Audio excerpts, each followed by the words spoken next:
unit 4, actually unit 4 and unit 5 are kind of the same thing. We're doing the same thing in both units, and they just split them up into 2, so they're shorter, so the test won't be as long. But as we look at unit 4, we are solving equations. So the basic idea between unit 4 and unit 5 is we are solving equations. Now, anytime I see and I am trying to solve an equation, what will my answer look like? Do what? Say it. A little more specific. Anytime, if I give you this equation, 2x plus 2 equals 1, and I say solve this, what would my answer look like? X equals some number. Okay? So anytime you see the word solve, any equation you have, you want to get the variable equals some number. I want to know what does that variable represent. What number does that variable represent? That's what solve means. So what we're going to be looking at today, or in this unit, is we are going to solve quadratic equations. So we are going to be solving quadratic equations. And you've seen this before. You touch on it a little bit in Algebra 1. You touch on it a lot in Algebra 2. So you've all seen this before. Do not make it harder than it is. If I have this equation up here, I want to solve this equation. So how would I solve this equation? Minus 2, 2x equals negative 1, divided by 2, x equals negative a half. Yes, you know we've done these. Pretty straightforward, okay? That's how we solve a linear equation. And this is a linear equation because my highest exponent is x to the first. If there's no exponent with the x, I assume it's x to the first. This is how we solve linear equations. That's easy. There's only one way to do it.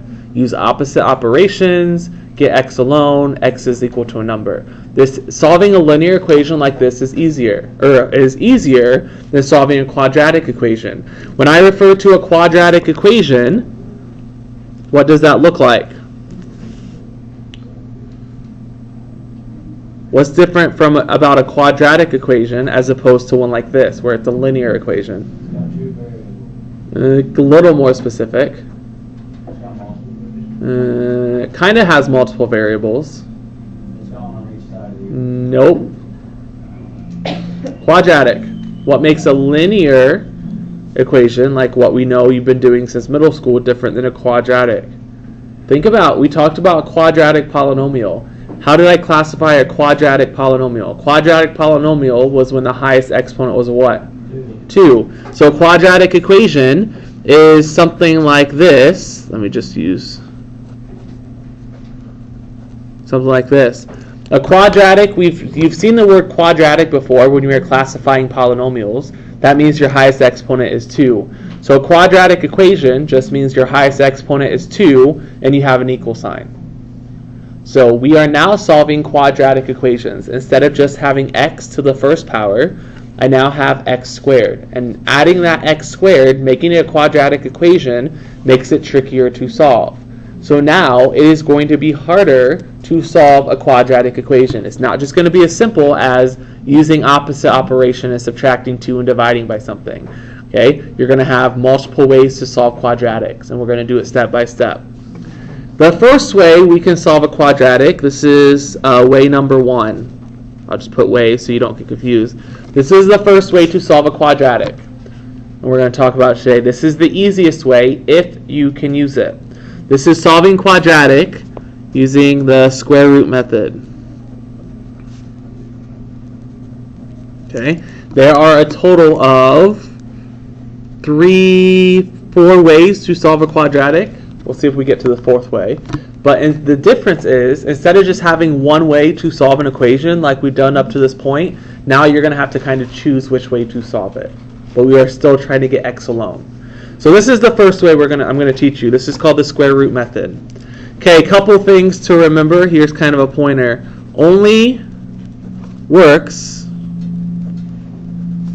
when there is no single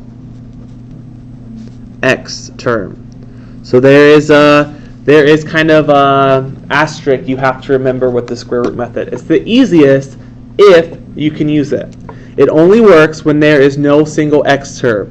That means there's only x squared and a constant.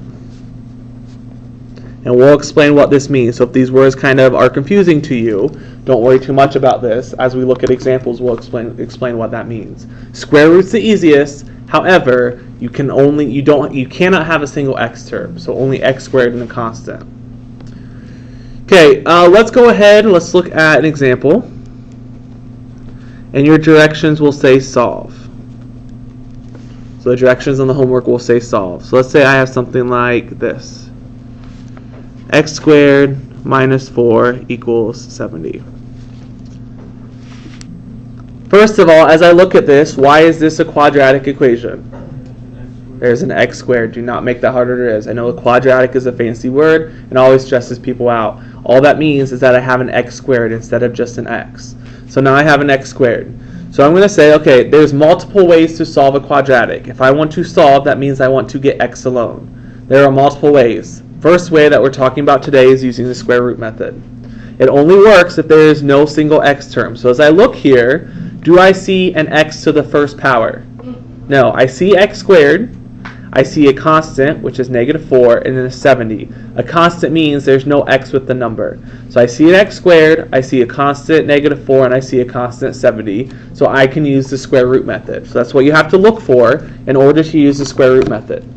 So let's go ahead and let me write down the steps for you. So step 1, what we will do first is we are going to isolate x squared, which means get x squared alone. So isolate is a fancy word that just means get x squared alone. So that's the first thing, is I want to get my x squared alone. So if I have this, x squared minus 4 equals 70, what would I do to isolate x squared, or to get it alone? Add 4. Okay, so your goal is to get x squared alone on one side, and then the constant on the other side.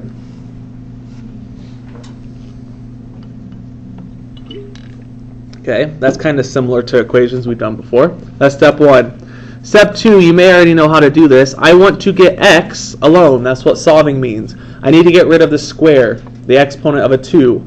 So what is the opposite, or what is the inverse operation of squaring something?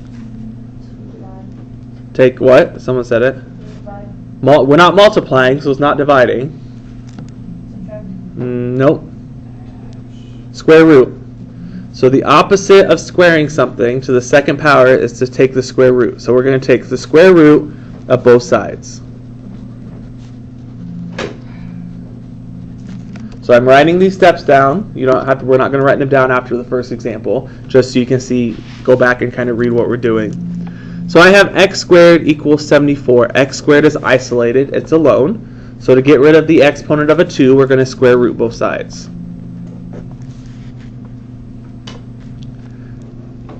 Now, here's the kicker. When you square root the 74, you have to make it a plus or minus. Now, why would I have to make it a plus or minus?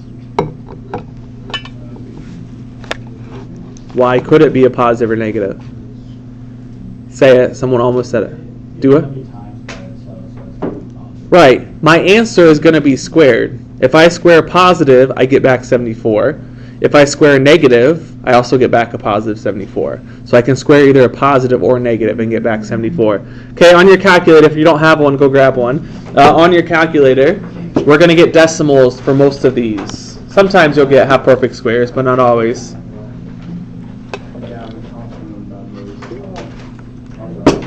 And then we make sure, I just want to make sure you guys know how to plug this in your calculator. I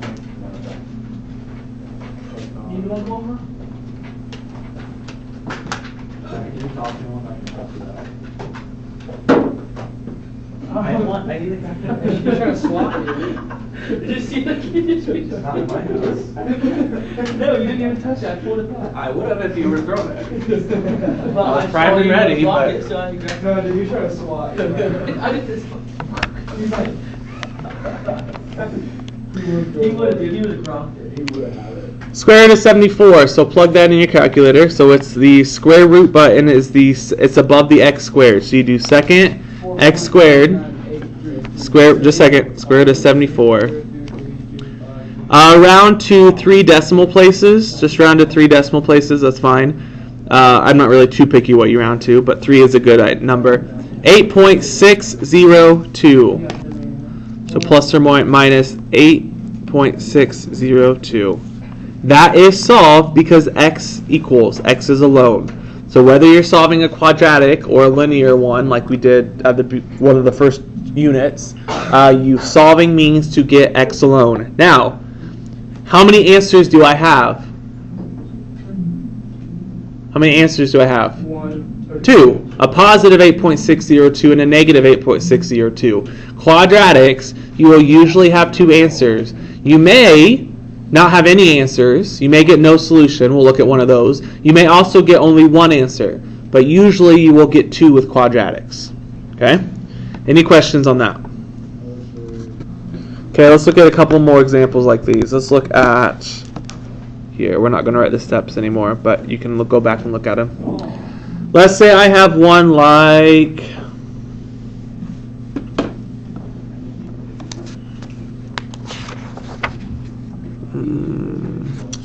let's say I have one like this. 2n squared equals negative 16. So 2n squared equals a negative 16. First of all, what type of equation is this? Quadratic, because I see the n squared. So this is quadratic because I see the n squared. So that tells me that I'm not just going to solve this by like adding and dividing or whatever. This is quadratic, so I'm going to have to do one of the 4 methods, and I'll introduce those to you kind of as we go on. But as I notice here, I notice what is missing.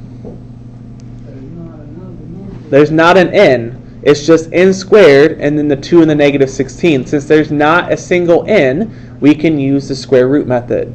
So to go through the first step is I need to do what? Get the n squared. How do I get rid of the 2? Divide by 2. Some of the steps are the same, like a normal equation. I still divide by 2. So n squared equals negative 8. So if there was another 2, you wouldn't be able to do this? If there was like 2n squared plus n equals negative 16, then you would have to do it a different way. So as I look at finishing this, what cancels out with something squared? Square root. So I'm going to take the square root of both sides. So n equals, when I plug in the square root of a negative 8, we have a plus or minus, but when I plug in the square root of negative 8, I get 2.8. Nope. Square root of a negative 8. No solution. You cannot take the square root of a negative. So as you notice, as you're going to solve, and if you end up taking the square root of a negative, you'll get domain error on your calculator. You cannot take the square root of a negative. That is how you will get no solution. So you could have no solution sometimes. Usually you will have 2 solutions, 2 answers. Okay. No. Just no solution. I mean, would I take off? Probably not. I would probably laugh a little bit, but no solution is no solution. Right. Okay, let's look at one more. What if I would have something like 5m squared plus 10 equals 65. So you kind of need to get in the habit of saying, okay, this is quadratic. I see m squared, so I need to choose which way that I'm going to solve this. And I'm going to introduce the different ways kind of as we go through. But you should also notice pretty quickly, that what is missing? There is something missing. What do I not have in this quadratic equation? Another m. I do not have a single m. I only have 5m squared and the 10 and the 65. So since I do not have a single m, we can use the square root method, which is by far the easiest out of all of them. So what I need to do first, Nate, pay attention. What I need to do first is I need to isolate the m squared. Do I get rid of the 5 or the 10? The 10. These steps are the same as a normal equation. You get rid of the one furthest away, subtract 10. 5m squared equals 65 minus 10. 55. Divide by 5. M squared equals 11. It's not a negative, so I can take the square root. And then to cancel out the exponent of a 2, we square root both sides. So m equals plus or minus the square root of 11. 3.3 what?